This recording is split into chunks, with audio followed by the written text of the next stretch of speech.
Power. I thank the universal truth and the absolute laws of nature for guiding me, protecting me, and giving me the strength to endure the imperfect. I shall attack with vigor, making progressive moves. A divine mind knows, a divine mind shows. All things work in divine order. All things work in divine order. All things work in divine order. Peace and power to the people that struggle. Salute, salute, salute. Peace and power, salute. As you come on into class, as you come on into this space, please be aware that this is a safe space. Please know that you are encouraged to participate, that you are encouraged to dialogue, that you are encouraged to question and answer, all in the journey to seeking liberation. Please know that this is a space of love, of truth. Listen with your ears and not your heart. Listen as adult men and women in the struggle. As my classroom assistants come on into space, please have the green screen info up. Have the green screen link in. Have that green screen active. And if anybody is in crisis, if anyone is confused about whether or not they need anger management, then you need it. Please, my classroom assistants, have all contact information in the chat during the build. Yes, we have to go there. Yes, we have to go there.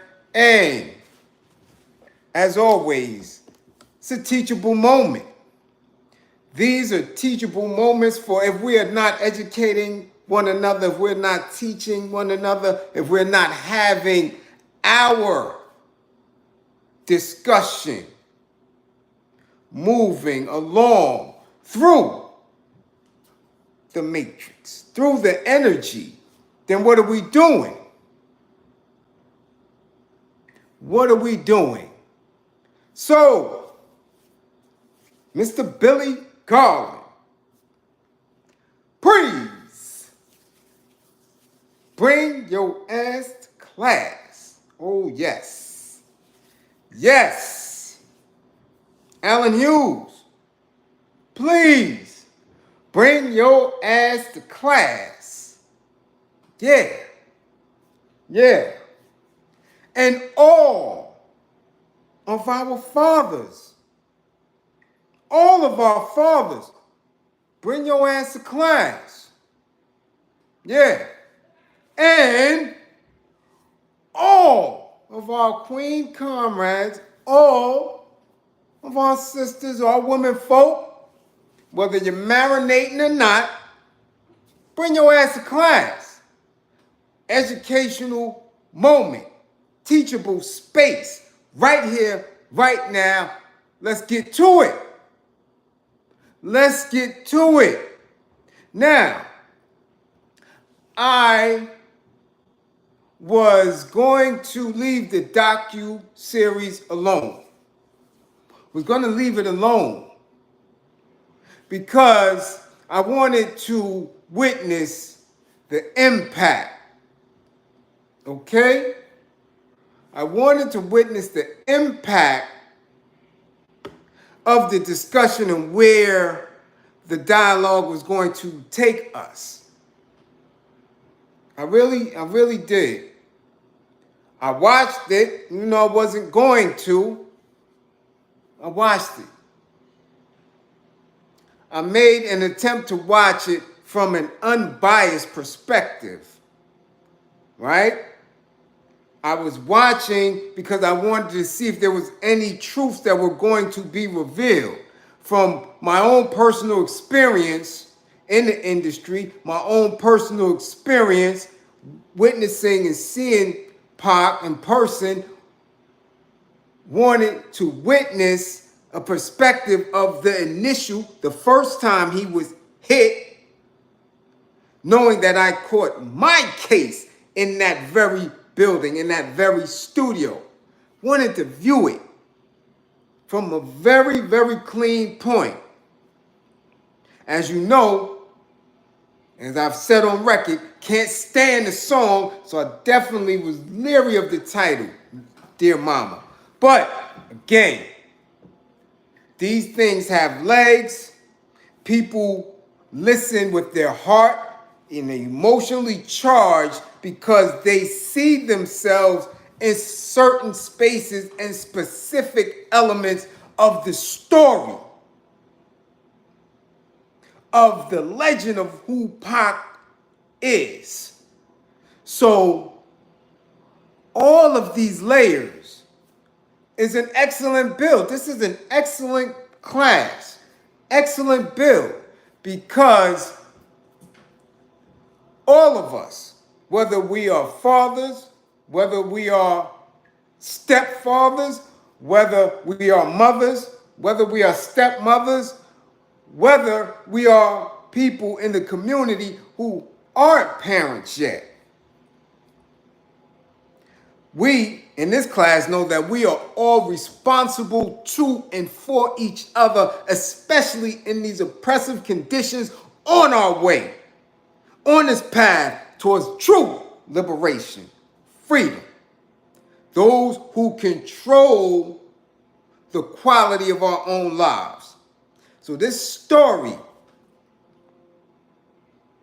of Tupac Shakur, of the industry, and of fatherhood, and of what it means to be a single mother is always something that we can continuously add on to. Always. Always. Because it affects us deeply. Deeply because of the symptoms of what was our enslavement, where they took or saw and invaded, however we're going to layer it, whether it was the transatlantic slave trade or whether it was indigenous people who had their land invaded here, the enslavement of melanated people, and how vicious it was, how heinous it was, and how it separated families. To keep adding on to that. But we have to have a very clean heart with how we should move forward. So in this discussion, and in what has become, because at first, the docuseries wasn't getting a lot of legs. It kind of blew past people because of everything else that was going on. And then Tupac's biological father, Billy Garland, began appearing in all these hip-hop social media platforms and discussions. And then, of course, Tupac this week received his Hollywood star on the Hollywood Walk of Fame. So now it's re-energized, right? Now, people who may have missed the docuseries is starting to perk up and like, hold up, what? And as always, people in class start, hitting the DMs, start inboxing and wanting me to discuss this because it always trickles in to the work that I've been doing with single fathers, with parenting issues, with fathers who are estranged from their children for various reasons. Okay? And I perk up because, again, what has been very heavy over the last 90 days to 6 months has been an attack, consistent consistent attack on black women and how they have been resourceful or non-resourceful in that little element of single parenting and of the larger scope on how black men are being handled instead of handling. Not trying to be funny, but if you're woke, if you're conscious, if you're a man, and you understand what has been going on for about 100 years, specifically, systematically, right? From 1930s, 40s, 50s, 60s on. If you're that, then you're going to do whatever is within your power. And your power is limitless to at least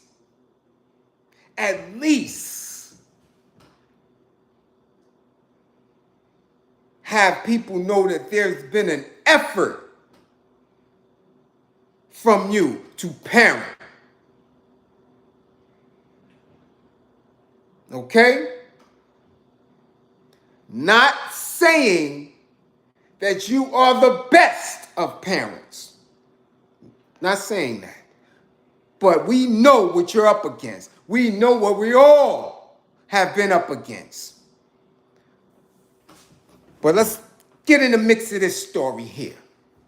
Now, we all know from what has been printed and what we have watched about Tupac Shakur, Afeni Shakur, Mutulu Shakur, and in later years, an individual who we now know is his biological father. We all know about the story of them all being Panthers. Okay? Black Panthers. This is what we believe to know of the story. And recently, a lot of what we believe has taken us on different turns. And now it has become, right, an attack or at least a tarnished space in the armor of offending. This is how it's being used and how it's being pushed and how certain narratives are getting legs and adding on to an attack on how black women have dealt with one of the systems or one of the symptoms of chattel slavery, of the transatlantic slave movement and the oppression of our people. Now we're getting this large element where you have these adult black males use men and man terms very, very selectively. Adult black males jumping on the bandwagon for various reasons of attacking black women,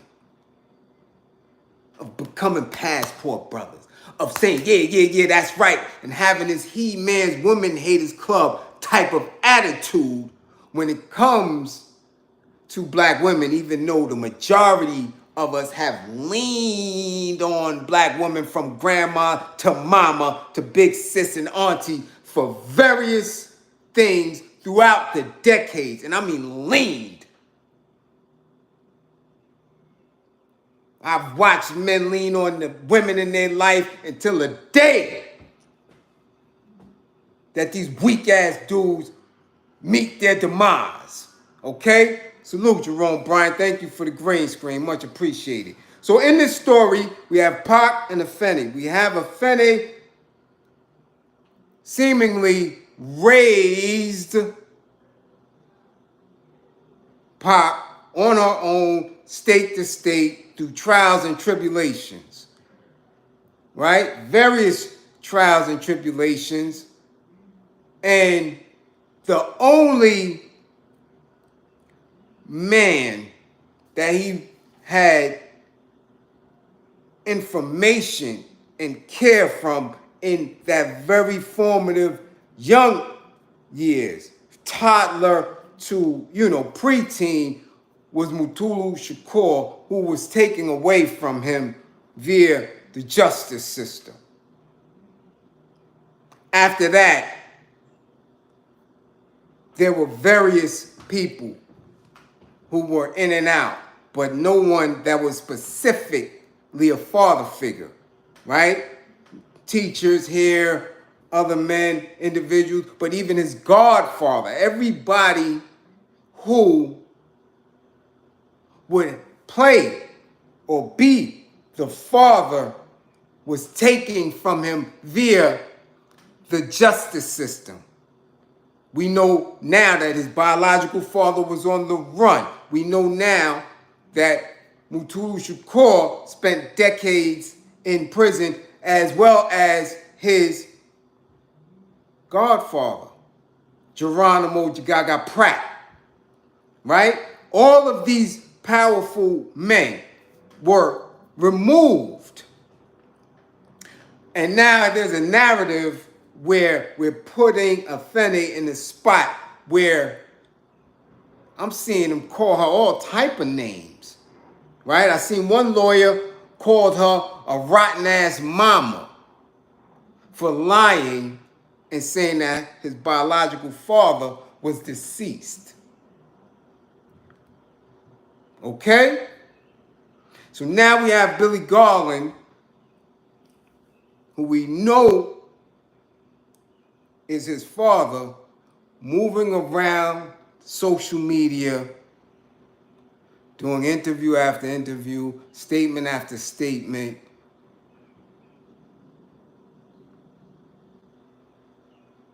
And I'm trying to figure out why. For what?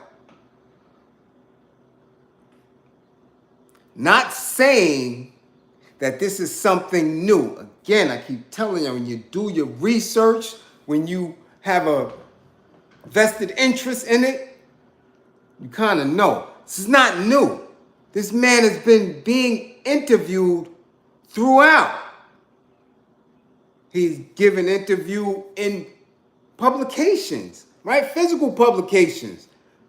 XXL, The Source, The Vibe. These interviews, who many of you who may be of a younger generation in my class may not know of. But he's been around.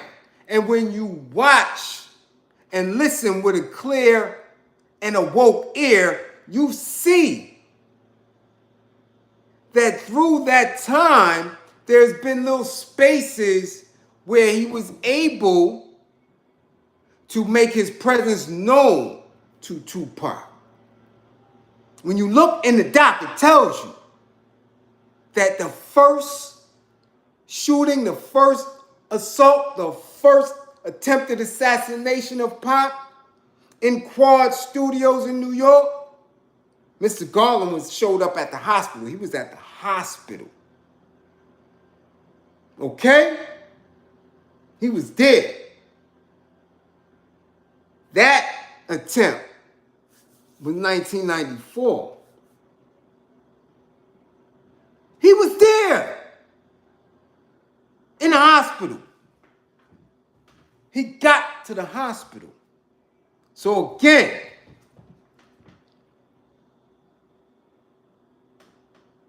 it's not new. Why is it being reinserted now? Listen, why is the story being inserted again? I don't know. Delilah, yes, Van, salute for the green screen. I don't know. Because again, she is in here, Pac is in here. Who benefits from this story here, the proceeds and all that? His sister, his aunt, Mopreme, are they benefiting from this new doc? We'll find out. Really not our business, could care less, but I'm just making a point to try to figure out where we going at with that. Because out of all of the songs on his catalog, any one of his top 10 songs, you could have made a docu-series out of any of it. You could have made a docu-series out of White Man's World.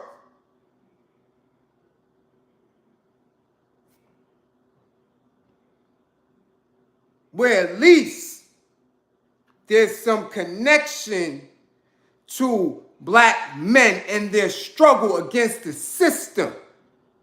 And how these powerful men, you could have did that and intertwined Geronimo in there. You could have did that and intertwined Cthulhu in there. And even Mr. Garland, who we have yet to know how effective or how important he was as a former Black Panther.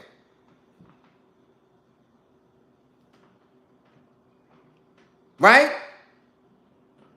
There's a lot of people who claim to be Panthers. It's like a lot of Bloods, a lot of Crips, a lot of people claim through association. There's a lot of ways that people can use their cameras and their artistry and their research to give us a dialogue that's going to move us further, that's going to allow us to see the errors of past organizational movements and go further and not the fluff. Okay? Because Mr. Garland is still here. And I have yet to hear him speak of how he moved as a Panther. Salute, Marlon, for the green screen. I've not heard his activism.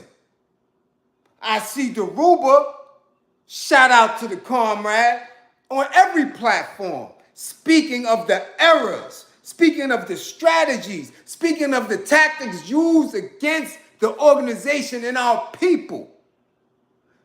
Always.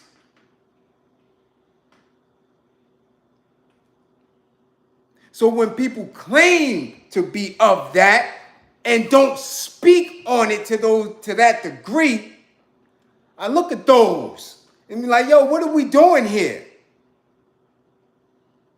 What is the wasted words and oxygen for when it comes to who you are or claim to be? All right?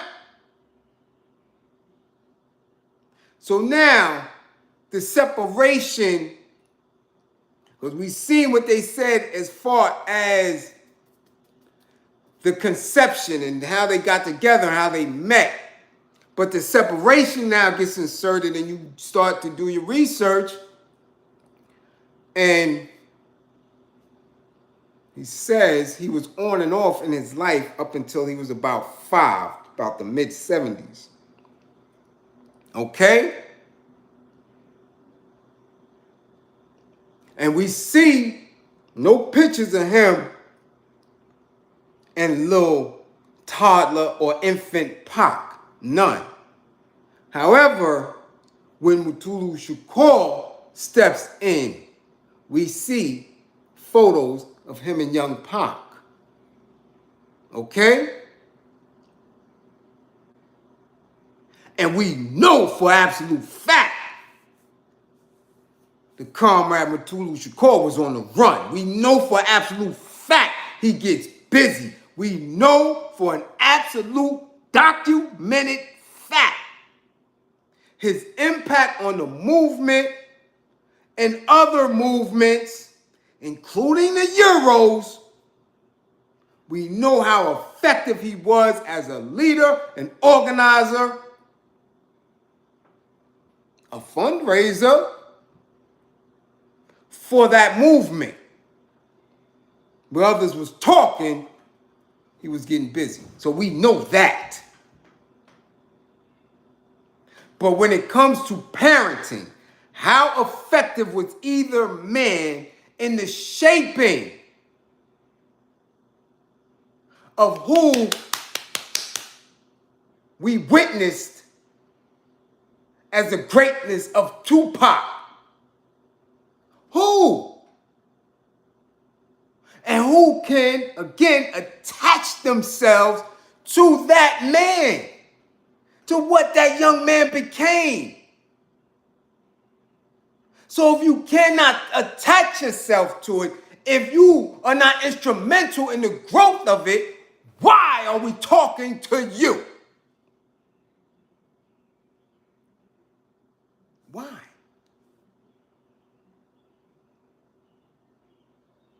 It's not an attack on Mr. Garland. I'm talking to him.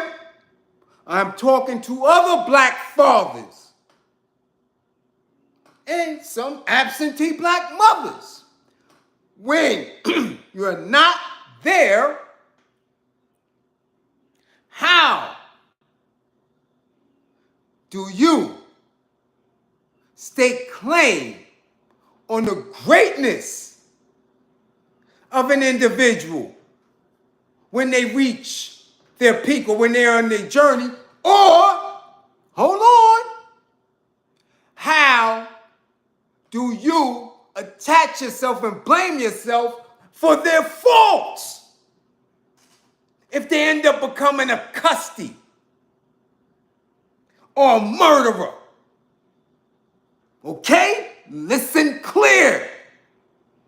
Teachable moment. Because we are only as important as we believe we are when it comes to other lives. We do not know how others perceive us unless we're having these conversations. You're only important if that child tells you that you are important.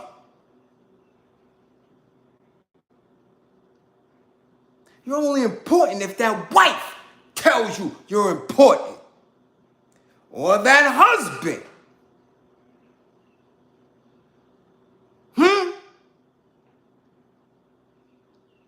Damn it, God, whatever your belief is not as important unless you vocalize it and manifest that. So again, why are we having this conversation about a father who may not have had anything to do with what that man became? Why are we so intrigued by it? Because in some weird way, we're attaching our experience to that struggle. Hold on. Okay? Because now, he was gone. He was gone. From the mid-70s until 94 when that man got shot. Jeremy Brown, salute for the green screen. He was gone. At some point, Mutulu was gone. Geronimo was gone. And Athene, as a mother, may have been physically present, but through her struggles, she was gone. So, the greatness of Tupac Shakur come from his vision, his witness, his processing information, and walking through those on his own accord. At some point, he walked his walk. Okay? Let's get it right. Let's get it right. Because I tell my fathers all the time, I don't care what you're feeling emotionally. For a child you may have been taken away from for any various reasons. You don't know what your presence or absence is doing. You have no idea. There's a belief there that if you were there, certain things wouldn't take place. If you were there, you would be a better parent. This is an assumption, which is very egotistical. Because I've seen the best of fathers. Children grow up and the children tell you, kiss my ass, you ain't never did shit for me. Huh? Oh yeah. And I've witnessed the worst of parents. Didn't keep their kids clean, didn't feed their kids, abuse their kids, and their kids get up and give them everything that they have. Heart, body, and soul to the worst parents. You don't have a clue. Okay?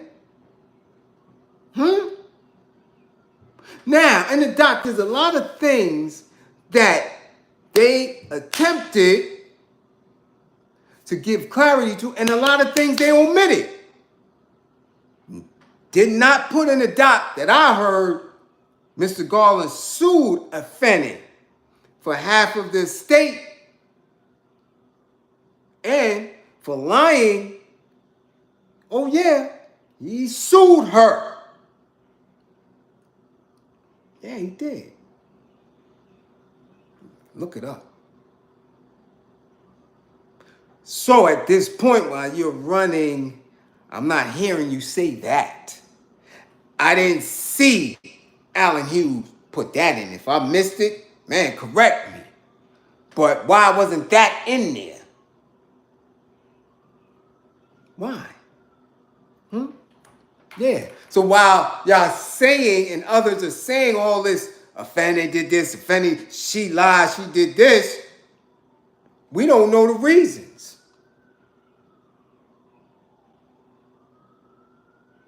Don't know the reasons. Okay? That wasn't in there.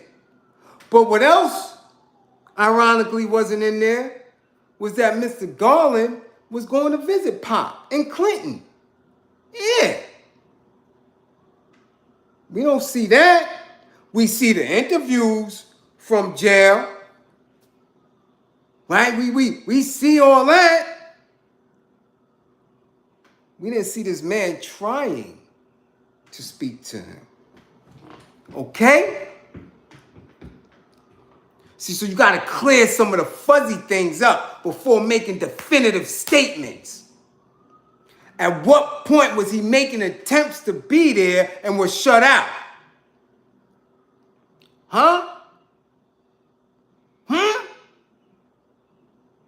Right? But also, who's to say that you would have been the best dad? What they're leaving out is, what were you doing when you was estranged from him? What were you doing from 74, 75 to 94? Were you smoking, sir? Were you a custody?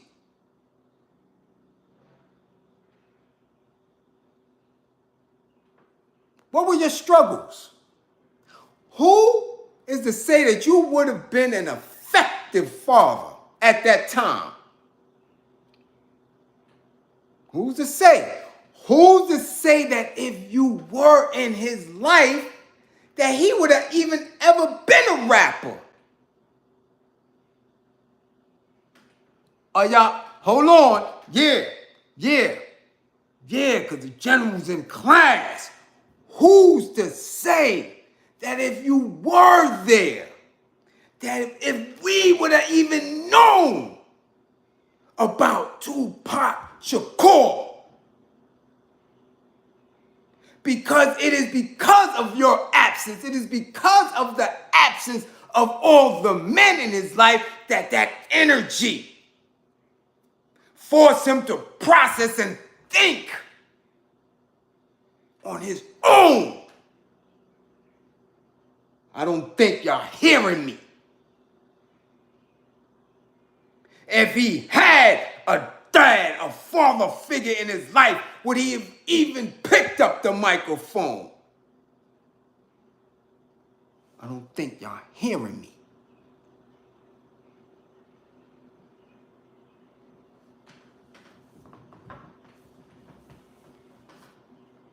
Personal story time. Father gave me knowledge of self. My father had me listening to reel tapes. Reel tapes. You know what a reel is? Huh? When they showing you them old movies and you hear that crackling and you see the big, the reel tapes of the Honorable Elijah Muhammad, of Malcolm X. Reel tapes. We still got those reel-to-reels. Had me knowledge in 120 at 8, 9, 10 years old. The almighty 5% nation of gods and earth, lessons and degrees. Mal's Red Book, writings of Che, Fidel, Ho Chi Minh, Trotsky, Lenin. As a kid, Patrice Lumumba, Winnie Mandela. As a kid, I had to read, give book reports on that. Peace, Almighty. Right? And then there came a time when he fell off his dean, when he wasn't standing on his square, where he fell victim to his vices. And I made decisions. Me. Now, decisions that my father would have never, ever expected or accepted from me. Okay? So I ask you, because he was there, is he to take blame or claim anything for my decisions in the criminal world? Can he take blame for my decade and another 2 behind the walls? Can he?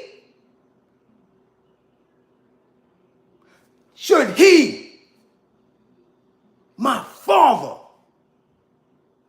feel a ways because of the work that I put in the street? How? Make it make sense. I made decisions. Me.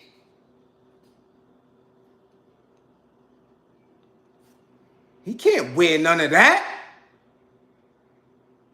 He can't wear none of that. He can't claim none of that.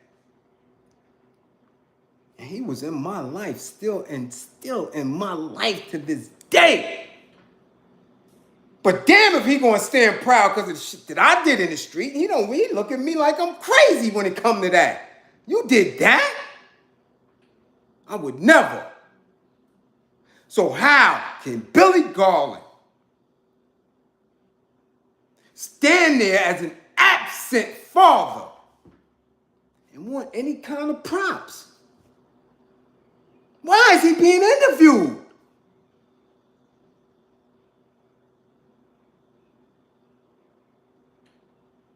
Why should he feel any fault? He is who he is as a man. That's it. He wasn't there parenting. He has other kids. Oh, yeah. Now, he may be the best of dads to them and for them. Okay? But in this situation, what are we talking about? What are we talking about? Why are we speaking to him? Come on now. This is class. Speak up. Because we got fathers who believe they something special. Yeah. Because there has been a thought, a constructed thought, a framework of what fatherhood is and what parenting is. And because of our conditions, because of what our oppression has mean, our default has been to say, well, I couldn't do it. Well, the system didn't allow me to. Well, she didn't. So therefore, I am. The fuck, what are you talking about? What are we talking about? What are we talking about? If you are a father, be a father.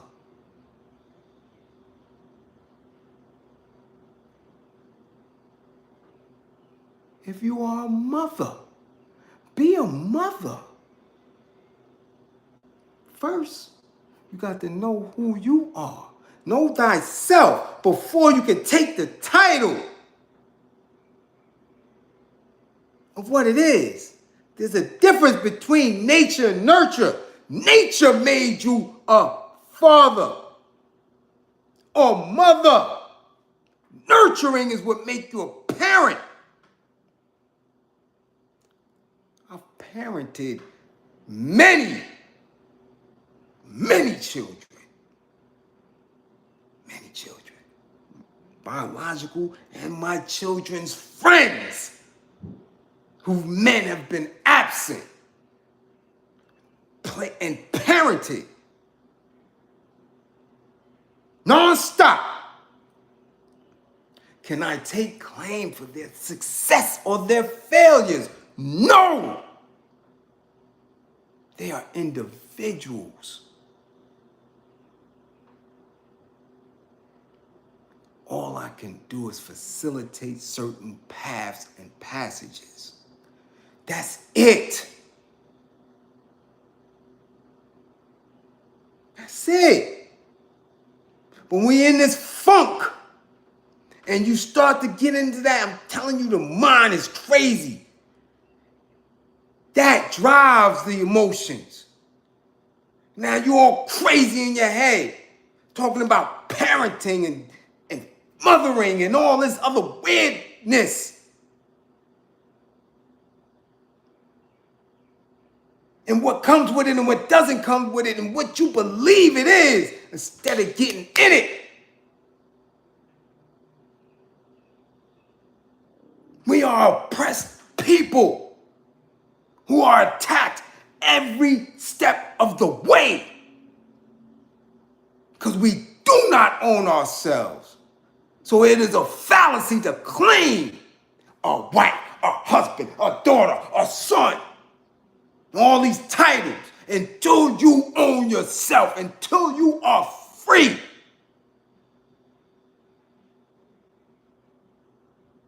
When you are in charge of the conditions that control the quality of life, you're just a custodian. You can't claim praise or fault for anyone's actions unless you know you ain't shit to begin with.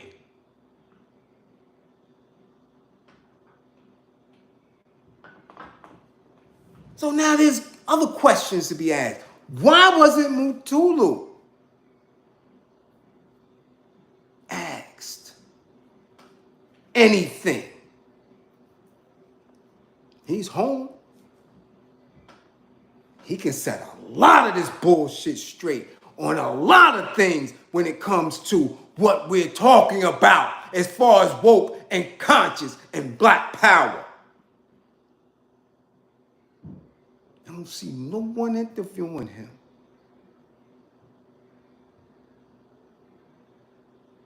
No one interviewing the Africans They there. They right there in Philly. They right there in PA. Those who have felt the sting of this system. 40 years stood tall. Both home now. Ramona and John. What is the problem? Why are we dealing with fuzz and fluff? Listen, you in class today. What is black fatherhood? When you're allowing a coward to make decisions over your life every day. They got an old crippled depressed Euro talking about he your president. And if I say you don't get no reparations and my team say you don't get no reparations, you don't get nothing.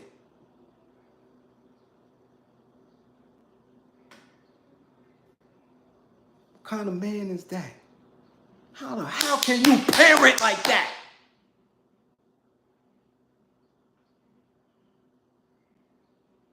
So what are we talking to him for? Because the DNA says you are the father. What did you give him?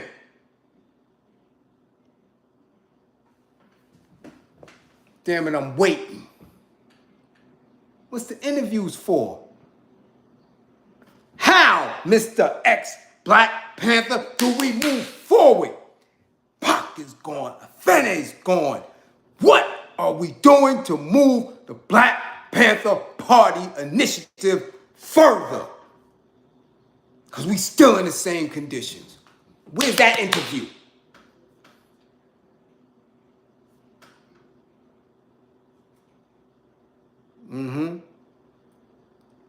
Yeah, that's what I thought. That's what I thought.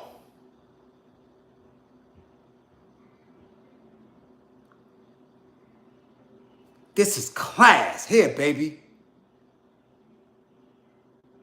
I don't deal with the gray areas. I deal with what it is now. What is black parenting? What are we doing? When you existing because others allow you to exist. What you talking about, man? What you talking about? That ain't woke. That ain't conscious. That's not aware. When you saying, I'm somebody's mama, but, what's the but for? Yeah, them my kids, but what?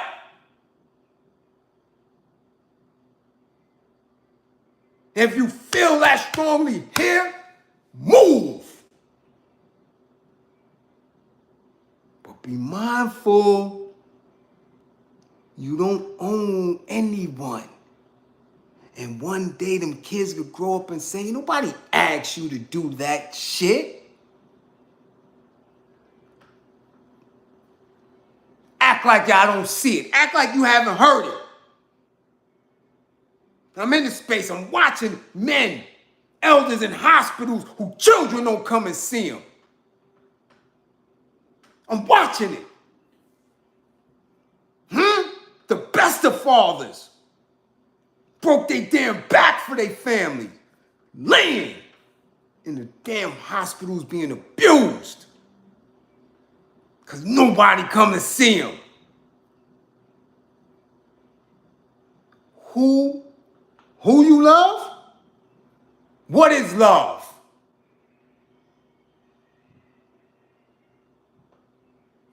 Everything is broken down to the simplest compound. Everything.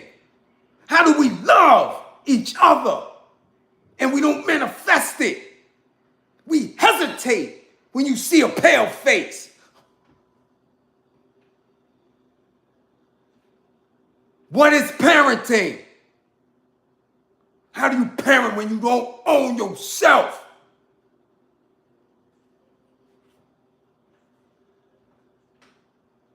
again. What are we doing? What are we doing? Okay? Because this is where that. In these new interviews, he's saying they misrepresented my words. I didn't know that I was being interviewed flat. This and that is going on. I don't like the song. They called me a coward and all this other emotional shit. It's emotions. Get up out your chest, man. It's also the fault because you don't know this new space here. This shit ain't 30, 40 years ago. This internet digital age shit, they'll paint you to be a monster. If you don't know this shit, stay up out of it. You don't know how to navigate it, you shouldn't be in it. They knew what they was doing to you. The Hughes knew what he was doing to you because they did it to Pac. That's why Pac snuffed them. These rainbow-ass dudes know how they operating and what they getting, what kind of bags and all that it is from this shit.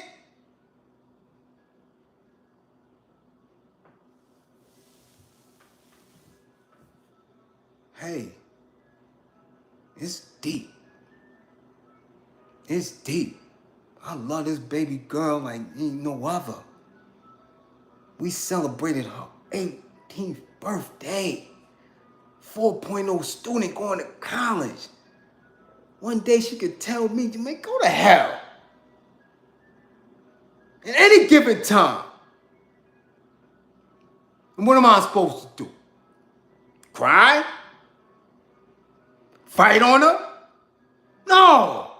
I gotta serve my goddamn purpose. I did what I was supposed to do. And if it wasn't appreciated at any given time, I don't own her. I've been dedicated to a cause all my life. At the minute the cause says, we don't need you, I'm gone. We don't own each other.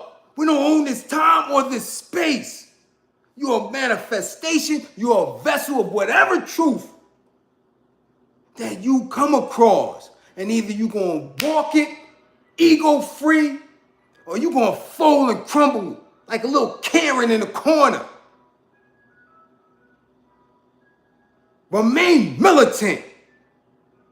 Stop taking on these Euro titles and positions and beliefs and thinking you know what it is. You don't know what it is. You don't know who you are. You running around here confused. That's where you at with it right now. So answer these questions real quick, man. Real quick.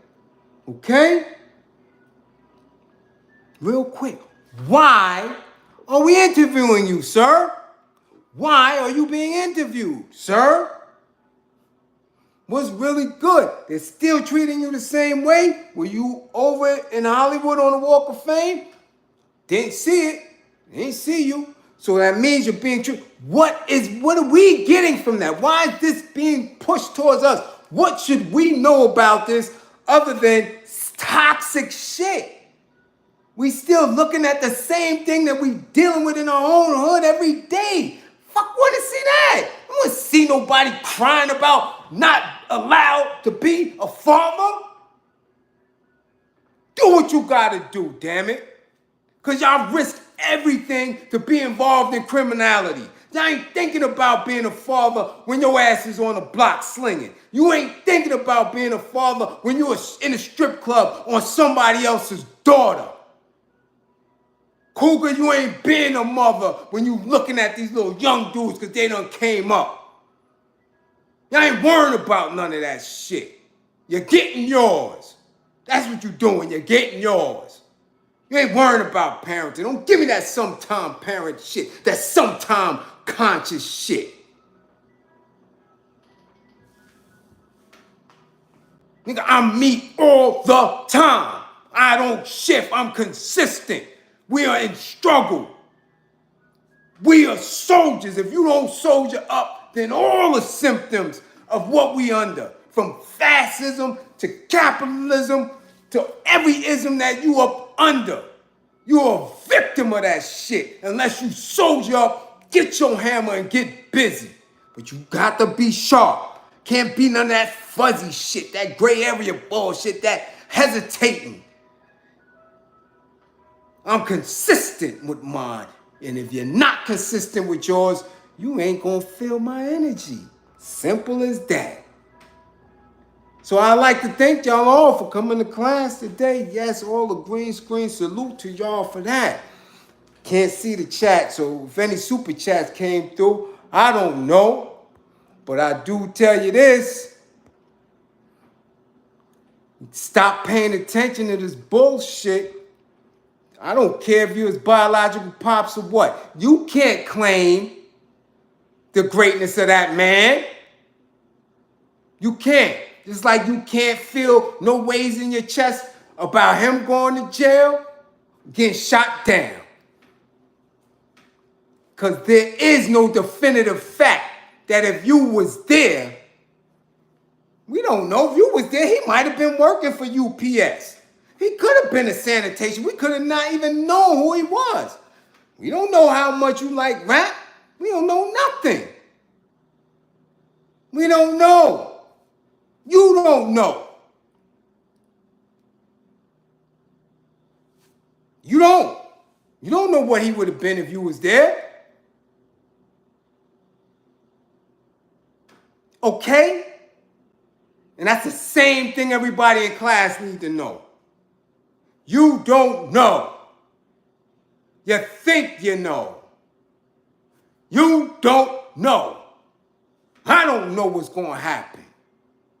I know what I put in. That's it. I know the work that I put in, that I was allowed to put in because the child was receptive.